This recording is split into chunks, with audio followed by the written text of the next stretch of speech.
Who we talking to today? We are talking to Zoeybrinxx. I am a rapper coming from out of North Miami. I'm really spitting for real, that girl. Promoting, spitting real bars and body positivity. Yeah, I'm just that girl. I know that's right. How did you get into the rap game? I got into the rap game when I met these siblings. They were like real close friends to me. And like, you know, we was outside a lot and they was rapping and stuff and they used to do it together.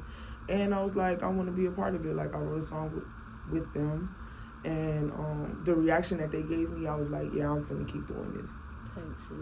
Type shit. When did you first start rapping? Because I know we get the new and improved Zoe, but I know you had to start somewhere. When, you know, what age was that?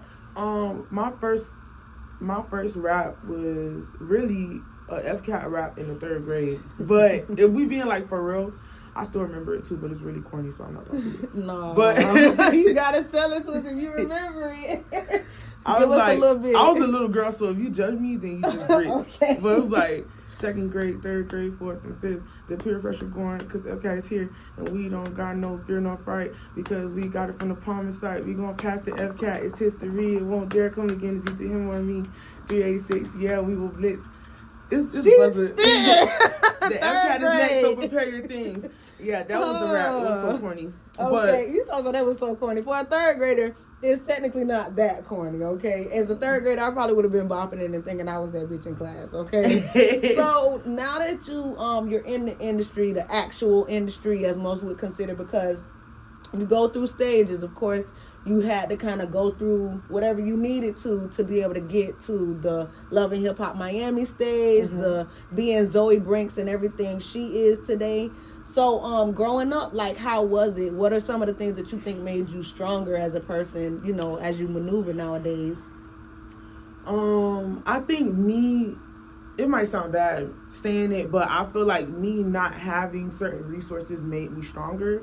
Because when I look at, like, my siblings or people around me that grew up that had, like, more, it's not the same outcome. You get what I'm saying? Like, I don't know, like just the entrepreneurism. Is that even a fucking word? That word. I understand what you're saying. Me being an entrepreneur, I feel like that stems from me always having to figure it out regardless. Like when I was younger, I used to do hair. I did my own hair. Like I wasn't like, you know, like slaying that good, but I was still charging people to do their hair. I was like babysitting for money. Like a hustler. My sister getting her food stamps, buying chips, selling it to the kids. Like I was always trying to find a way to make money. So I feel like me not having resources definitely made me stronger.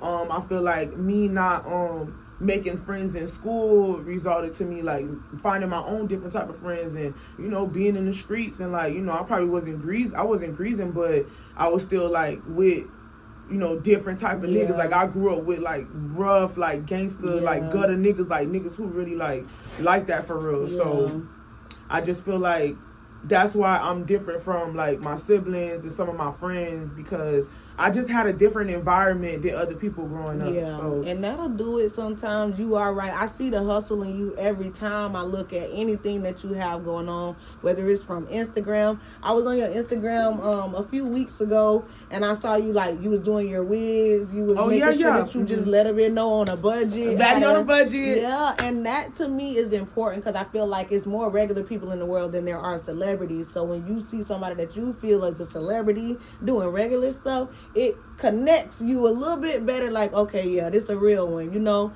So how do you feel gaining a larger fan base and having so many people connect to you now that you are out and about and in the industry and moving around? I feel like at first I used to beat myself up about this. Like I used to be like, oh my gosh, like I gotta go on TV and talk about me being homeless. I gotta go on TV and talk about me and my mom hardship. Like I'm embarrassed. I felt so like humiliated. Like, but I still signed up for it. Like this is what I talked about. This is what really is going on. Yeah. But once I seen that it was like impacting people and people were reaching out, like this happened to me too. It's like, wait, like forget what everybody else who like looking down on you saying. It's people that's really going through this. And I feel like people don't speak on it, but a lot of like people being depressed and all that suicidal stuff, some of that stuff stem from what they see other people doing. Like the people really think that like they're living miserable as hell and everybody else happy. Like no, these people are not happy. They're just posting happy moments, and they really got y'all thinking like life is like miserable. Everybody going through something. So it's just like, even with baddies on a budget, I don't mind letting people know like I'm about to spend this $100 real quick and I'm finna shit on all you hoes. I don't give a fuck if y'all say I'm cheap. I don't give a fuck if y'all say I don't got no money. I'm finna do it the right way. And guess what? People still gonna ask to take pictures with me. People still gonna say I look cute. I don't give a fuck. Like, let's save money. Like, be realistic. And can I say something? I hate to say it like this, but like we were saying earlier, the turtle starts slow, but the rabbit coming last.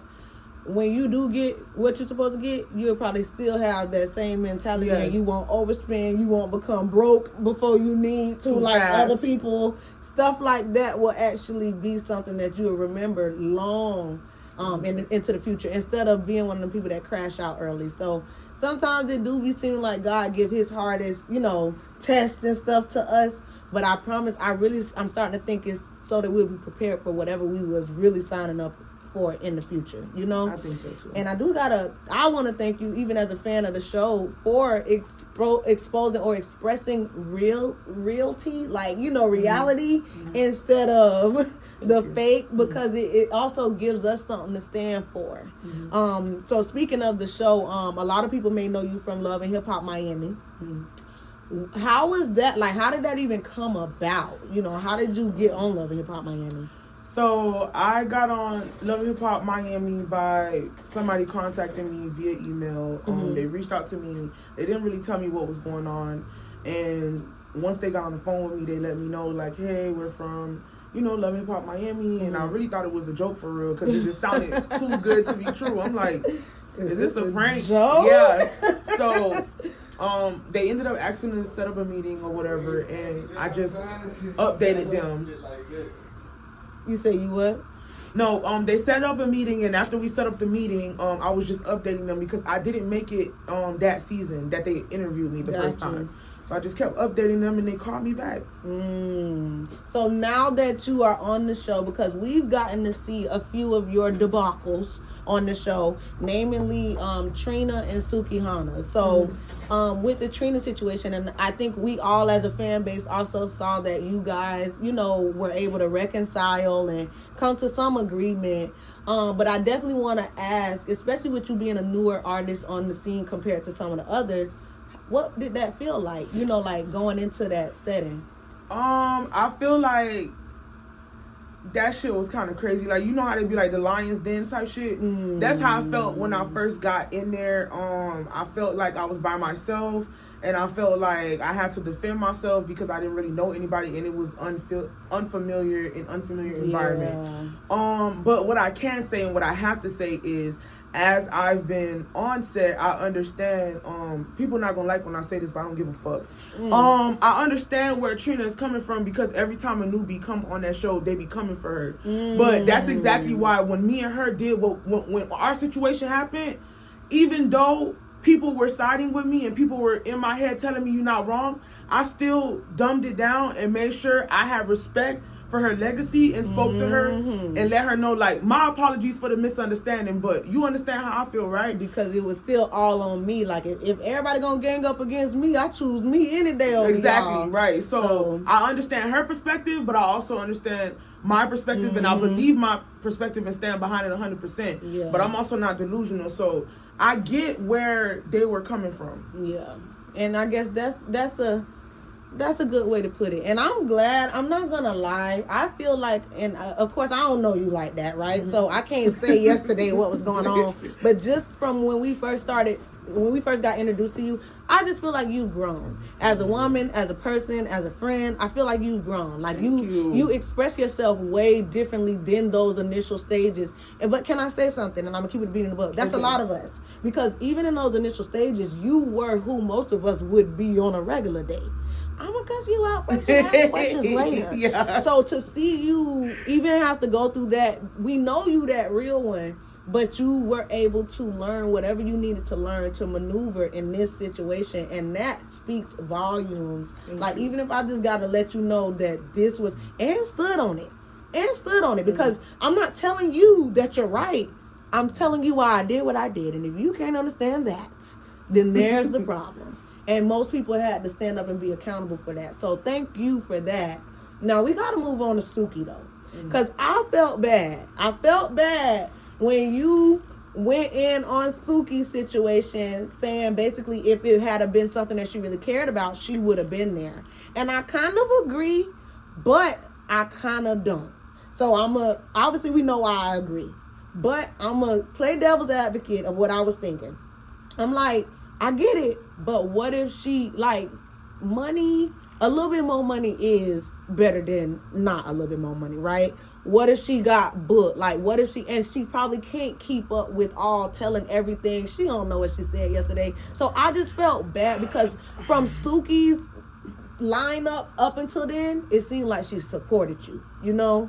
So what is that, you know, like, what are we looking at there? First of all, before we even touch bases on anything, I just want to say that I respect Suki for even like treating me as a friend before any opportunity presented itself. But I have to be real. Okay. So if we being real, like, I feel like before the show or anything, it was some unresolved issues that I should have laced up and finished and put to the side before I even started filming with her. Oh, with Suki? She was my friend for real. Like, we was friends for real. It's not for the show or anything. Okay. So I think that I felt some type of way about what was happening outside of that, and it didn't get resolved. And then when she tried me on TV, I took it away. But what I can say is that I ended up finding out that she told somebody, I don't know who, that she was not coming to the video shoot. So to her, she probably so busy in her own world. She like, I handled it. I told them I can't do it. It's not happening, right? Yeah. But me as a friend, while I'm texting you and talking to you about it, text me back. I am not, and you will see a scene with me telling this Dom, I'm not your groupie. I'm not asking you for money. I never ask you for money when I hit you up. Can you please text me back when it's about business? Now remind you, yeah, like, it's like, I don't wanna have no problem with her. It's just, I have to be realistic about the situation. Like, I have feelings too. Tell me, talk to me. Yeah. So that's what it was with Suki, and I'm mad that me being on here and now me and her not cool. You know what I'm saying? Yeah. And it's like, I feel like it could have been handled better on both parts. Like, me as well, I shouldn't have turned up. And, you know, I be talking shit when people be trying me. Like, when I feel tried. So I should have been responsible with my emotions as well. But I do feel like she could have treated me better as a friend. So, yeah.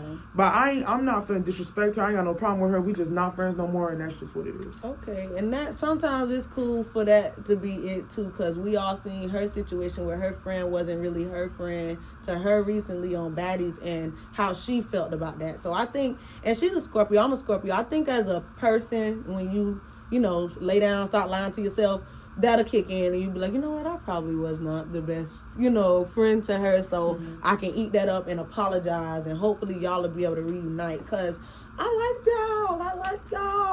y'all. So now that, you know, you are on the show, anything that you are looking, and again, even with you being on the show, we gotta remember that you're an artist first. Period. So now that you are an artist on the show, anything that you feel like you want to manifest coming out of, you know, you marketing on the show and you doing your music at the same time, what is something that you really want to manifest? Like, what are you looking for?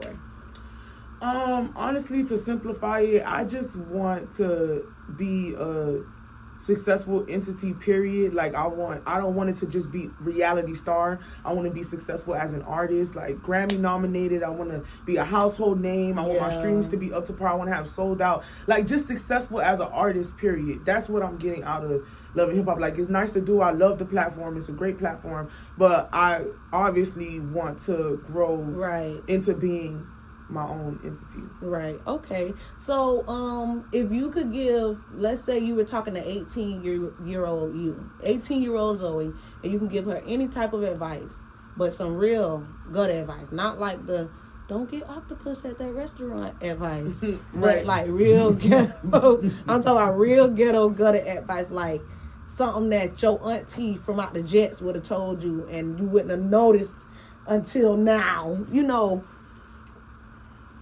I probably would have told her, I don't know, like, what would I have told you? Girl, like, stay out the streets. stay in school, like go to school, girl. Like, but then again, I like what I am right now. I love the streets. So it's like, no, not even like the fact that I know what I know, it helps with my music. You get what I'm saying? But it's just like, maybe like at least finish school. You get what I'm saying? Finish school. These girls is not your friends. People are not nice, and it's okay. Like, keep believing in God. Keep praying. Like, forgive your mom. Like, work on your relationship. Like, stop arguing with your brother. Like, it's so much I could tell myself. Like, make a bond with your sister. Create sisterhood. Practice sisterhood early. Like, it's so much. Like, forgive them. Forgive.